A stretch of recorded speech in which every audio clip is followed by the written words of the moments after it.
Football, without doubt, are the most powerful sporting bodies in this country, be it NRL or AFL. They've got the fan base, they've got the television audiences, and they've got the sponsorship deals to exert enormous political power.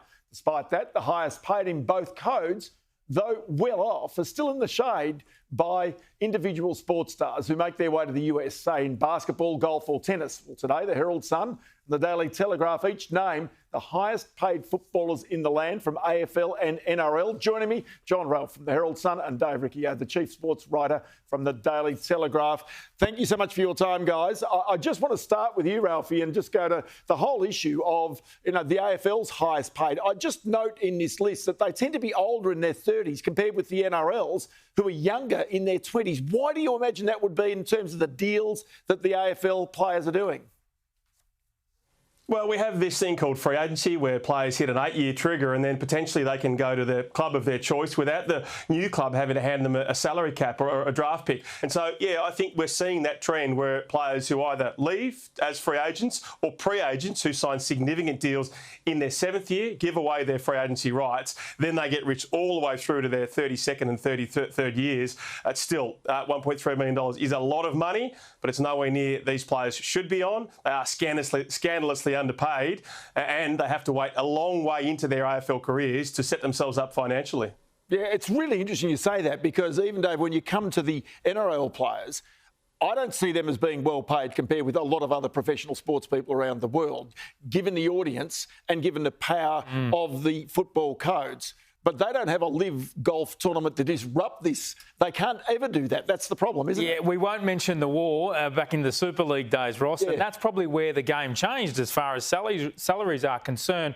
And you're right. And to the point also about the NRL and AFL not revealing their salaries public, and that's the point of this research. It's been a 4-month exercise as far as talking to the most significant individuals in the game that understand the contracts of the players, and they are head coaches, chief executives, general managers of football and player agents. And they're the responsible figures as far as being in and around what a player is paid. And it's been painstaking, absolutely. A lot of phone calls involved and finishing on top for the NRL. And the highest paid player in the game is Kalyn Ponga at $1.4 million. So tell me, will that surprise people? Because, I mean, when you look at Nathan Cleary sitting there, he would be my natural number one.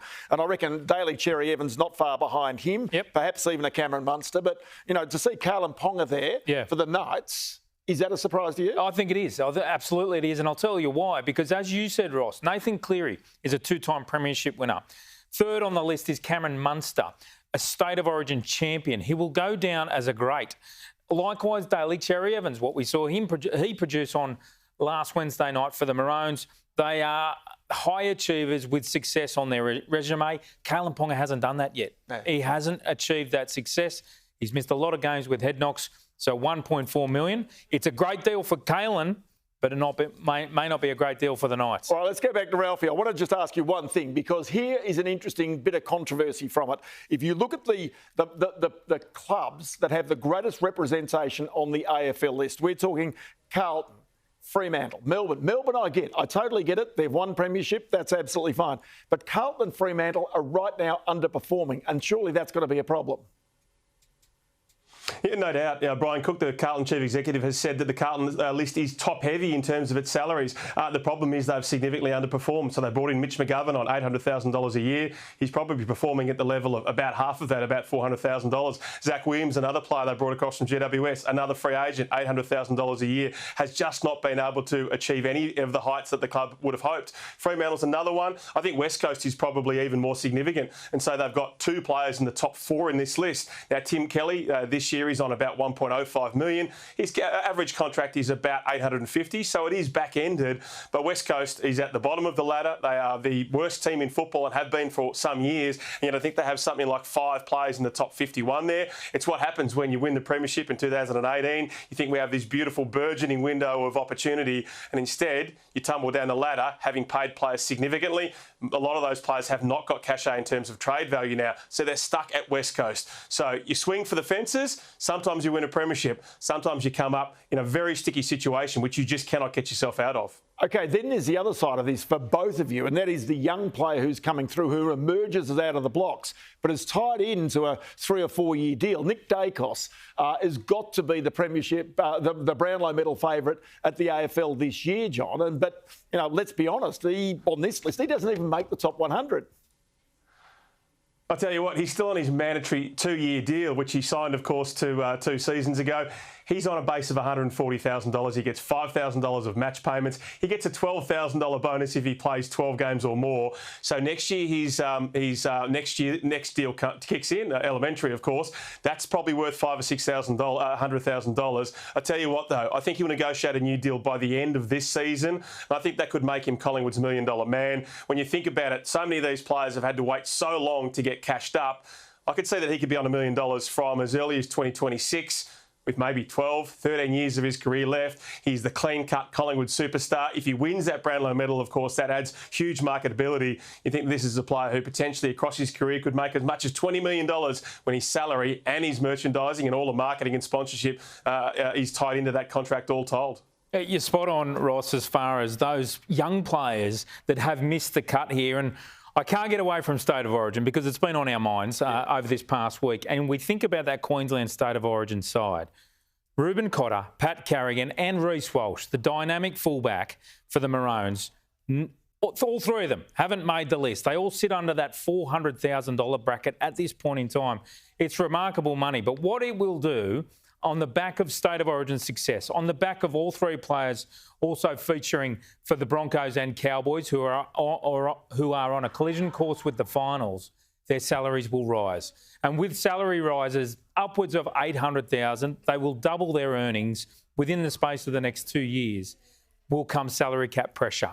And that's where the Broncos and Cowboys have a delicate process of managing their roster while incremental gains as far as salaries are concerned for each of those three players. Yeah, and there's an interesting thing because the salary cap comes into this, and you see it in both lists, that there are very experienced players who actually take pay cuts at the back end of the year. Now, there are some others who actually have back-ended sort of contracts. They get inflated at the end, but some take pay cuts to get the club under the salary cap. Absolutely, absolutely. We've seen it across the board.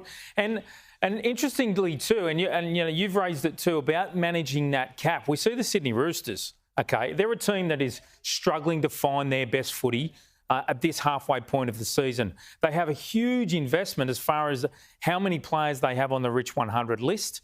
There are a number of players, and one of those key players is a major signing for that footy club was Brandon Smith, sitting on around $800,000. And a lot of fans would argue that he hasn't delivered on that promise at this point in time. And as John said, you swing for the fences, you sometimes get premierships. And right now, the Roosters are in that category of deep analysis of whether they've overpaid to try and have success. Yeah, and John, there's the issue. And you saw that, say, for example, Buddy Franklin is on the list, but he's had to take a 1-year deal at lower money when it was thought he might have gone to Queensland or somewhere else. So there's contrasts in the way in which some players do make a sacrifice late in their career just to keep themselves going. So Buddy Franklin, the number one player on this list as recently as 2 years ago on a $1.5 million deal. Now that was back-ended, of course. That was the biggest salary that he earned across that 9-year deal, down to about $600,000. So he's literally gone from number 1 to number 100. I think he took a deal which was appropriate for him. But what it has meant, that massive deal, that $10 million deal over 9 years, is that Sydney has not been able to be in a situation where they could be aggressive in the salary cap. Now, Buddy Franklin, almost certain to retire at the end of the season. I think we're all wondering who Sydney might bring in, whether it's a Harry Himmelberg from GWS, the crosstown rival, whether it's a Tom de Koning, who's the young ruckman on the rise from Carlton. We know that they're in that phase to get aggressive. So just potentially, Sydney might have another player, we don't know who it is right now, who they bring in, who becomes an automatic member of the top 20 in the AFL Rich list next season. Yeah, it's even Joel Selwood last year with the Cats, with Geelong, taking the pay cut so that he could get through in his final season. So they did have the headroom to go and buy other players. So this is, something which is unusual because normally in free enterprise, you just go and take as much money as you possibly can. Just one question to both of you.